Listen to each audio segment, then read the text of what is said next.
All right, we are going to roll right into our next media availability. We are now joined by driver of the number 84 Legacy Motor Club Chevrolet, Jimmie Johnson. If you have any questions for Jimmie, raise your hand and we will get a wireless microphone sent over to you. We'll start over there with Zach and then Jenna and then up here. Zach Sterniolo, NASCAR.com. Jimmie, congratulations. I'm just curious the weight that's been lifted off of you just from getting locked in tonight as opposed to having to worry about fighting your way into this race tomorrow night.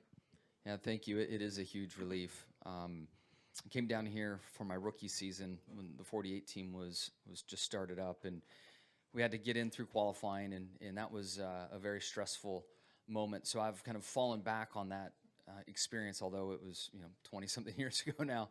But it was stressful, and I'm just so thankful that the team put in the effort that they did to really help me. And I'm not joking. When I was at the shop last week, the 42 team, the 43 team, were all on my car, and their cars were still sitting there with a lot of work to be done. So this was a huge collaboration and an effort that I owe to the entire shop.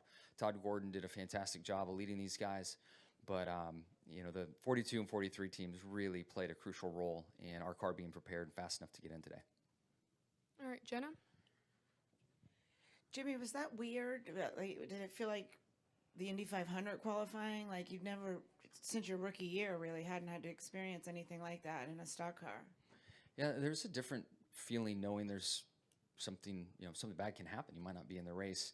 Did have that sense at the 500. But once I rolled off pit lane, fortunately that went away. And it's my first time in a plate car with this new next-gen car. And the experience was way different than I anticipated. The ride quality was much rougher, so I didn't know if that was supposed to happen or not.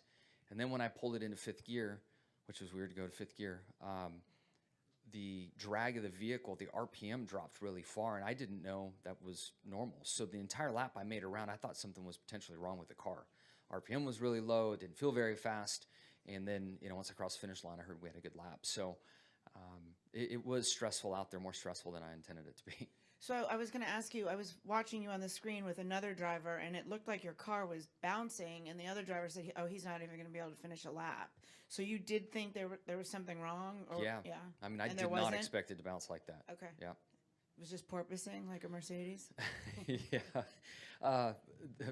Great call out. It's, the bump stops and the way you run the car now and trying to maintain a certain aero attitude, all the teams go about it in a different way. And I felt it a little bit at Phoenix with the test session I had there, but this was way different than I expected. No, it seemed to be maybe, I'm not sure it was optimal. Like, I haven't heard from the guys, but there was nothing wrong. Yeah. Bob Pockris, Fox Sports. Jimmie, so I assume you did simulate your time with this. Did none of that show up in the simulator? I did. It felt silly to kind of do sim time for qualifying. We did go through it and did some reps, practice some pit road stuff. But the sim is a great tool visually, but the track content, modeling, bump stop loads, some of those really fine details are tough to get right. I'm thankful I did it, but the sim experience was different than the actual car experience.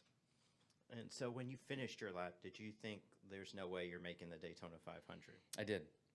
The experience, because of the RPM and being so much lower with this rules package, I thought there was something wrong with the engine. I didn't think it was running correctly. And then I saw my name on the pylon when I came around off of turn 4, and I thought, well, much better than I thought, sitting there in fifth. All right, let's go up here and then up to Jerry. Jacob Seelman, 77 Sports Media and KickingTheTires.net. Jimmie, everything's different for you this year. New number, new team, new perspective, it seems like. And I'm curious what that's like. Before, it's been you, your team. When you were at Hendrick Motorsports, you just had to focus on driving the car. Now you've got a vested interest in not just your car, but 2 other cars in the field. I mean, are you finding yourself balancing the driver hat and the owner hat this week? Have you really thought about it all that much yet? Yeah, it's been busy, and I'm still trying to find my stride. I'm still trying to understand on the the team side where I'm best used, how I can help strengthen the team. But at the same time, I've got to drive and do my job inside the car and represent my sponsors. So it is a balancing act. Really, this is the first experience at track I've had, so it is all new to me. But I'm surrounded by an amazing group of people that really have my back and know we're growing a team together. So although our workload is intense and we're maybe not as far along as we want to be, just because the announcement happened in November and there's been a lot of change through the winter, everybody's in great spirits and working hard and pulling the same direction. I am. I mean, I have a different purpose in this experience. I mean, ultimately, I want what's best for this race team, and I'm trying to select races and tracks that really help our organization grow. Sure, I want to win. I mean, I'm getting a car. That's the standard thing. It's what I want to do. But this is more about the long game. This is more about being a part of a growing race team than it is really about that fierce competitive side that I've always operated by. I mean, it naturally turns on when I'm in the car, but I'm wearing a lot of hats at this point. Jerry Jordan, KickingTheTires.net. So in the duels, what's your strategy at this point? Is it still kind of to learn a little bit, or do you try to get racy, and how will that transfer over into the 500? Yeah, we need to learn. There's no doubt about it. I mean, there's 2 practice sessions, I think, before the 500, but it is best to get in there and try to learn. So I just need to be aware of these situations I'm putting myself in, be aware of what's going on around me, and if I don't like it, get out. But trying to find quality reps in the duel itself or the 2 practice sessions, I've got to do that. I've got so much to learn about the car. Todd has not worked on this car before. I have a new spotter, I've never worked with before. So there are a lot of elements here we need to get reps. So it doesn't matter where you finish. No, that part's behind us, thankfully. Yep, education. Bruce? Jimmy, for the past 2 seasons, you said you had to forget everything that you had learned in NASCAR because that car was so completely different. So you return to NASCAR in a car that's completely different than what you had before. So how much of that previous experience that you had in the car did you have to forget and retrain yourself with this car? Yeah, it is different, but it still is a stock car. The weight of the vehicle, the amount of downforce it has.